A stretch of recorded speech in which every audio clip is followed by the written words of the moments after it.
All right, we are back for Double M's Bookie Beatdown. I haven't done one of these videos in a little bit. I want to try to make these videos more consistently if I can.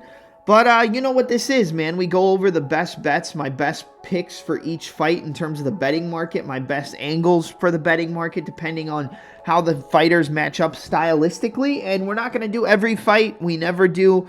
We're going to skip the women's fights on this card, which is about 3 or 4 fights in total. But let's kick it off with the first one, and it's going to be the battle between Gene Matsumoto taking on Brad Katona. I like the money line on Matsumoto. It's minus 240. I think it was higher at minus 260 at a certain point. It might even be lower than minus 240 now. Probably minus 230. Let me check. The last time I looked, it was minus 240. Matsumoto, minus 218. You're actually getting a way better line now on Matsumoto at minus 218. I would play that. Single bet. I would put it in a parlay.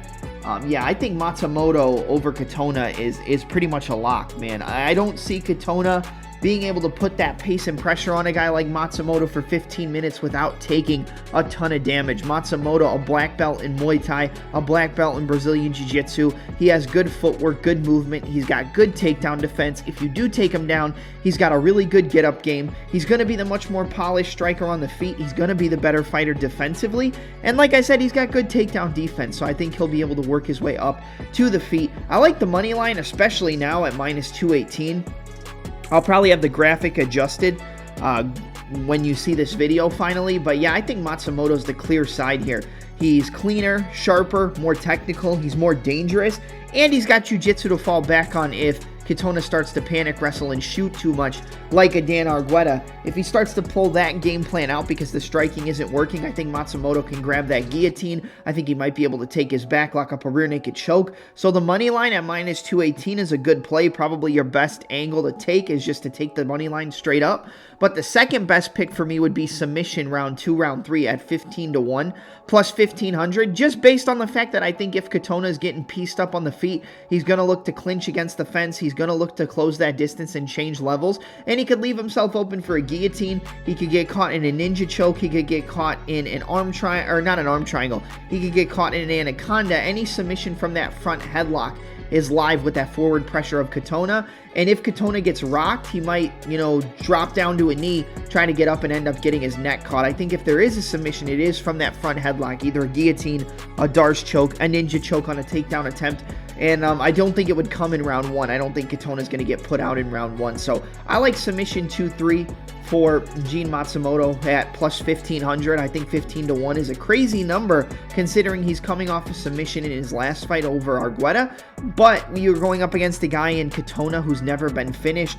In my opinion, you've only never been finished until you've been finished. And I think Matsumoto has the well-rounded enough game to potentially get a finish on Katona, and I think it would more be a sub than a TKO because you can choke the life out of somebody sometimes a lot easier than you can make them quit. So I like sub 2-3 plus 1500 and the money line on Matsumoto minus 240. I think he's the clear side in this fight, and he's minus 218 now, so much better number.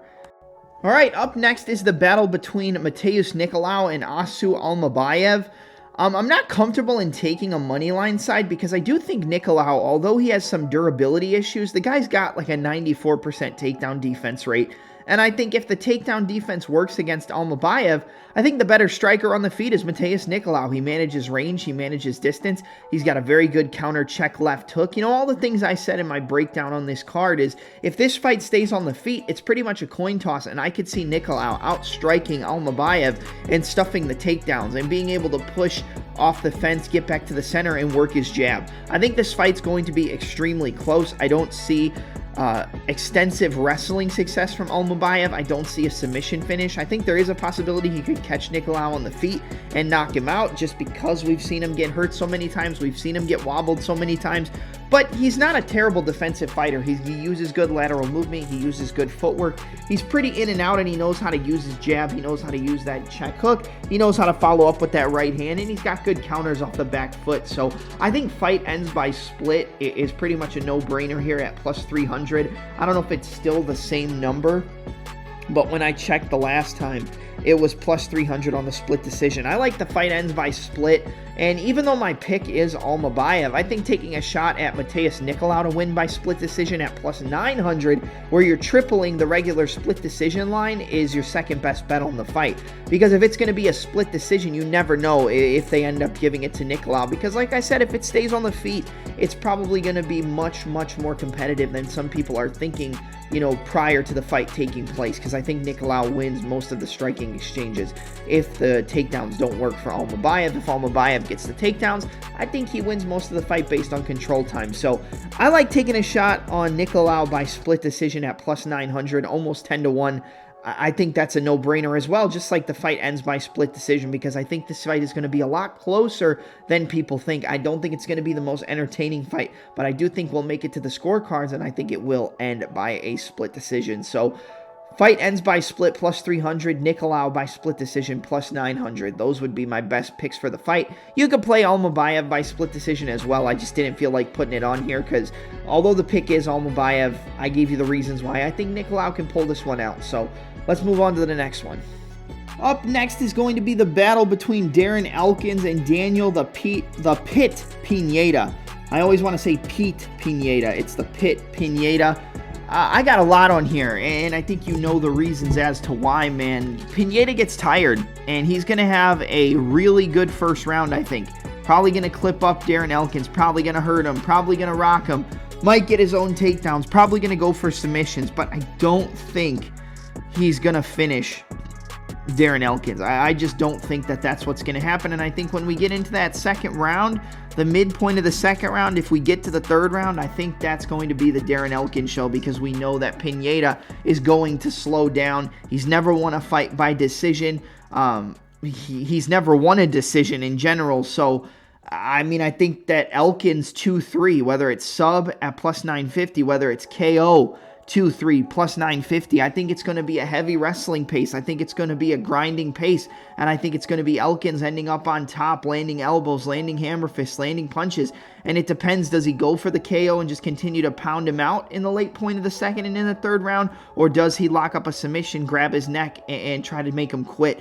Pineda's never been submitted, but I do think Elkins has that forward pressure, wrestling heavy, embrace the grind style where Pineda might give up his neck and allow for Elkins to sink in that rear naked choke, allow for him to sink in that arm triangle, allow for him to sink in something, go palm to palm, and choke the life out of him. So sub 2-3, KO 2-3, same number, plus 950. That's a pick your poison line, because I think if it ends, it's in the second or third round for Elkins, and I think it's going to be on the ground.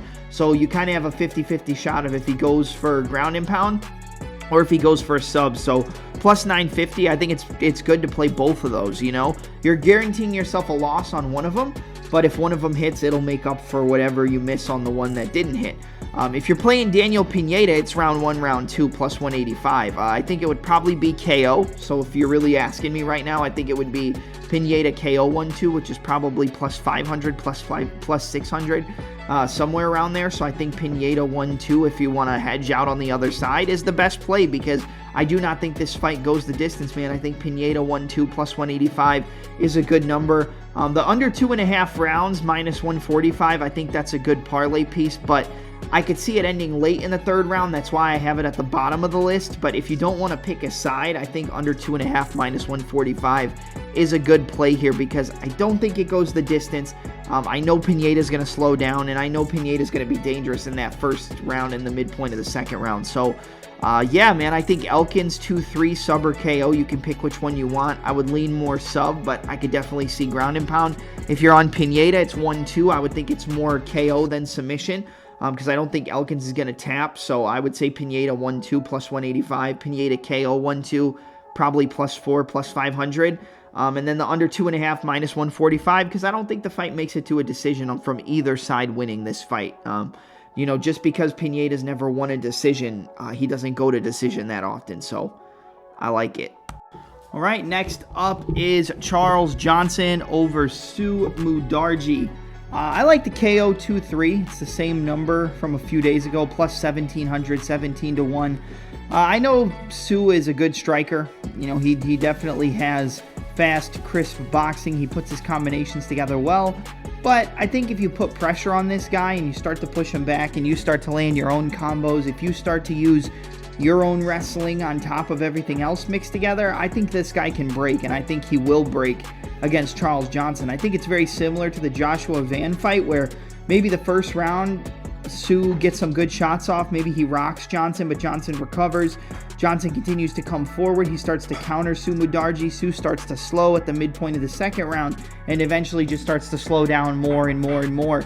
A lot of people are going to be on the submission line for Johnson. I definitely think that if there is a fight he can get a submission in, it is against a guy like Mudarji, who coincidentally almost all of his losses have come by submission. But I think after the Joshua Van fight, Johnson wants to make a statement. And I think if anything, it would be him just landing a big shot on the feet, hurting Sue Mudarji, and then just following up with ground and pound to finish him off. And I think that's what we get. So I like the Johnson KO 2-3 plus 1700. If you want to think that the submission is live, you could just play the rounds. Johnson round 2 plus 900. Johnson round 3 plus 1300. I think both of those lines are live in this spot, especially against a guy like Mudarji, who's very good at being the hammer, not good at all at being the nail. So Johnson round 2 plus 900, Johnson round 3 plus 1300, Johnson KO 2-3 plus 1700 would be my favorite plays to target for this fight, and I am going to go with the inner G for this one. All right, and for my last breakdown on this specific video, I'm with Anthony Hernandez, man. I'm on Fluffy. If you're on Pereira, I'm going to tell you right now, it's Pereira KO 1-2. It's Pereira to win in round 1, round 2. This guy is going to come forward. He is going to blitz Hernandez.